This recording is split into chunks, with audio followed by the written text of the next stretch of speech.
not to sell myself too much, but it's good to have somebody like me in your pocket to do all that for you.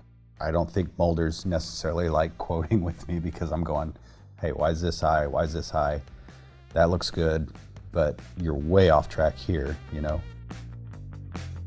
All right, folks, in this episode, we're going to talk about being a good business owner and occasionally having to check your supplier to make sure that you're still getting the very best price possible. That may mean a reduction in price, but also it's likely to mean material goes up, everything gets more expensive, inflation hits, but you can still get the best price. And while it may not be worth moving a molder, at least you'll have something to kind of go to your molder and be like, look, we may be out of a line here, and kind of talk about that. So we're asking a molder to tell us how to save money on your services. Yeah.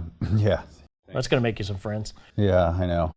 No, I'm always looking for price reduction opportunities for us. And a lot of times if I find something, I'll split the savings with my customer if there's something there. If not, but I'm always striving to make my customer happy. Obviously, we both have to make money, but price reductions always make customers very happy. So, well, there's so many things that can go into. Several times during this podcast series, you've said the part price, but the part price covers everything: material, calibrating a mold when it gets put in the machine, servicing the tool like we talked about in a previous episode. Covers the coffee in the break room. The boxes that are used to ship. Mm-hmm. I mean, everything that has to happen in every hand that needs a paycheck to get it to your warehouse all has a cost associated.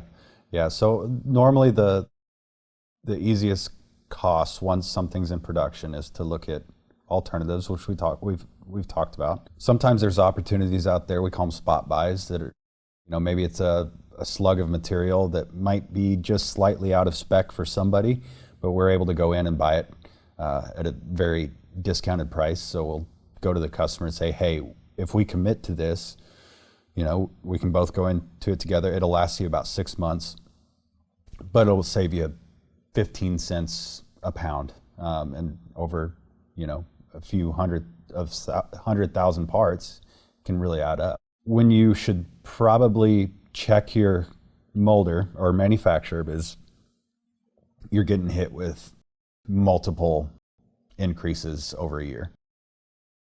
One increase a year is pretty common. I've seen that a lot. If they're usually it's tied to material price. Other times I've seen manufacturers just say, hey, this is our yearly increase of 2%. Cost of living, that, we've got to give our employees an increase. Now, if you're getting just BS increases where it goes up 10, 15% one year, you need to dig into that. Well, and there's also things from the buyer, as in I'm buying from you side of things. Our demand has gone up, or our volumes have changed, or our forecast has changed. Yeah.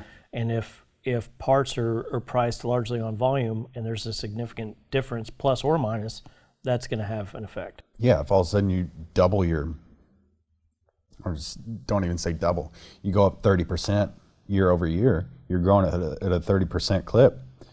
Hey, are we able to get better pricing on material now? That's a very common question that you should ask. As you grow, you should be able to get a little bit of a discounted rate on material if you're buying at a larger clip. There's also things that, a little insider knowledge here, but there's times where we've contacted you and say, hey, we have sold a pallet of this. Instead of shipping it to our warehouse, can you just send it direct? Yeah. Now, does that change? That's like a one-off situation, but it happens enough to where we have a process in place now. But there's things that you can do throughout the year to look for opportunities to do things like to go, I need this pallet or this truckload or half a truckload to go directly from your state, your city where you're making stuff directly to the client, basically eliminating 2 additional freight charges. Yeah, so it's not a direct cost that the molder is giving you, but you're saving who knows how much on shipping for that. There's no handling involved. It's handled once and it goes directly to the customer. So there's times like that. If we're providing shipping, maybe you take over shipping and you can negotiate some prices with your logistics team. Yeah. But no, I would say if they're not giving you a price increase, hopefully you've gone through the process in the beginning phases to make sure that they're at least competitive. If you only quote one person out, you have no idea what's out there, right? And there's a lot. Yeah, so you need And do not just quit taking phone calls from freight brokers that are calling you. Yeah. You call them, never, ever pick up the phone and talk to a freight supplier. especially when you're caught off guard. You should have an idea of going into that conversation, what you're going to talk about. And a further little bonus tip for me to you, never, ever, ever, ever use, call, or have anything to do with unishippers. Who's going to call you 50 times a day if you're even remotely shipping anything? They're vultures. They're the worst. And I'm going on public record, unishippers, don't use them. Man, they are time sucks. Yeah. And what we did find out is because we kept getting calls and calls and calls and calls, and finally was like, what is the deal? We keep telling you guys not to call. They're individual. Unishippers is a big company. They have individual satellite offices, and it's kind of like, hey, we're going to hire 10 sales guys, no restrictions. They don't care. Like, there's just no oversight. Yeah. There's no central database. They're just vultures. So you're getting calls from 6 different. It's aside from the calls that you get from just general shipping logistics companies who are all vultures, unishippers, the worst. That's what you get, folks. All right. One pro tip though, when you get to high volume and you are buying a ton of something, a lot of times you can tie your price to an index, which is just a global index of where material's at. So if it goes up, because it's often tied to petrochemical, so when barrels of oil go up, the material goes up. When it goes down, it goes down. So a lot of times you can tie it to an index and say, hey, this will be our trigger for any price changes. Anything outside of that is negotiable. So cost of living, inflation, you can have those outside of that. But for any material related increases or reductions, it's a commodity market. It's just what it is. It's like going to a restaurant and you're paying market price for a steak. Yep. Which I don't care for, but right. Yeah. But I love tying my customers to an index because there's no question. There's no question. It went up 10%, it's going up 10%. Hey, it went down 10%. Guess what? You get 10% back. Are there changes if the scope of work changes in that, hey, we need to switch color, we need to tighten up tolerances, we're going to do more scrap, quality control is going to increase, we've gotten complaints from customers, we need to make sure the parts meet X, Y, or Z specifications? Yeah, I mean, quality, yes. What normally happens is if you're having significant quality issues is your quality bumps up. So instead of checking it once every 3 hours, you're checking it every 30 minutes.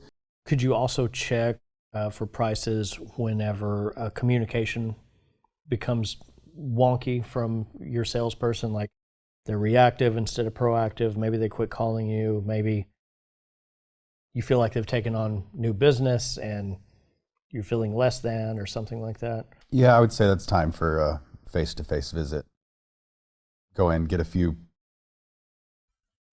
individuals in their facility at a table and just get a pulse check of what's going on. It doesn't hurt to go. I would say don't price check yearly with other molders, because then you're going to wear them out, and it's just going to be like I've done that before where here comes the yearly quoting package from so and so. We're not going to get it. Not going to quote it. I mean, you get to that point where it's like, I'm good. I don't have time. I'm quoting all this other stuff that I know I've got an actual chance at. 30% more than it was last year. Yeah. And so, yeah, exactly. So don't wear out those other potential suppliers down the road. You might need them. But I'd say once every 2 to 3 years, just, throw a couple parts and make sure they're still within range. But if they're not giving you crazy price increases year over year, I wouldn't worry about it anyway. And this is why it's so important to take the time to vet your molder, to look, there may be somebody that has a little bit better price, maybe some other metrics are a little bit better, but if you guys don't jive on a personal level, or at least, hey, our business ethics and our alignments are set there, it's not gonna be a great relationship, and eventually you're gonna have to move a mold, and it's just weird for everybody. Hopefully you have a good price up front. Again, if prices, or if your volume's increasing and you're not having those conversations, they're not offering you price reductions on volume, that could cue you to say, hey, maybe I go check somebody else out to see, they're not offering this. Maybe somebody else will offer a better price at this point. You're more established, you've got historical sales data. But I would say if your business is, call it flat year over year, and they're not jacking up prices on you, I wouldn't worry about it too much. Every 3 to 4 years, it's good to go out and see what's going on, because the market changes too, meaning material market. So if it's come down quite a bit, I can tell you our prices have changed significantly since 2020, probably 5 times.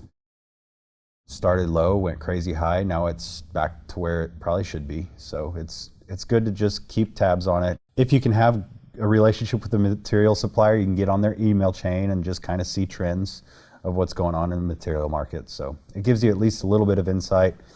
You can go on Plastic News. There's all kinds of forums. You can go out and just do your own research to make sure, hey, man, and that's raw material price is down 40%. Why nobody's talked to me about this? That's a good reminder that this is your business, and you as a business owner have a responsibility to keep up on trends, that you can at least have a discussion with your molder. And I think if I was the molder and the client kept coming to me, hey, what about this new additive? What about this new process? What do have you seen any of that? It would tell me that, hey, these people are keeping up. They're staying on top of their stuff. I want to reciprocate. Can't blow smoke up these guys. Yeah. Whatever, but just showing that you have an interest on all aspects of your business is going to go a long way. Yeah, and again, not to sell myself too much, but it's good to have somebody like me in your pocket to do all that for you. I don't think molders necessarily like quoting with me, because I'm going, hey, why is this high? Why is this high? That looks good, but you're way off track here. Material costs is at like 20% on this. Why is it so expensive? So it's good to you don't need to go learn the entire industry, lean on your salesman, but have those conversations with the salesman. Make sure that, again, you're jiving and you can have that open relationship and discussions about price. Okay. Well, it's good to know some indicators of when to check. Next episode, we're going to dive a little bit deeper into the weeds on some aspects that could affect the prices, and why it's so important for that you're in communication with your injection molder, from downtime to supply issues to changes to tooling, maintenance, and things like that. We'll see you then.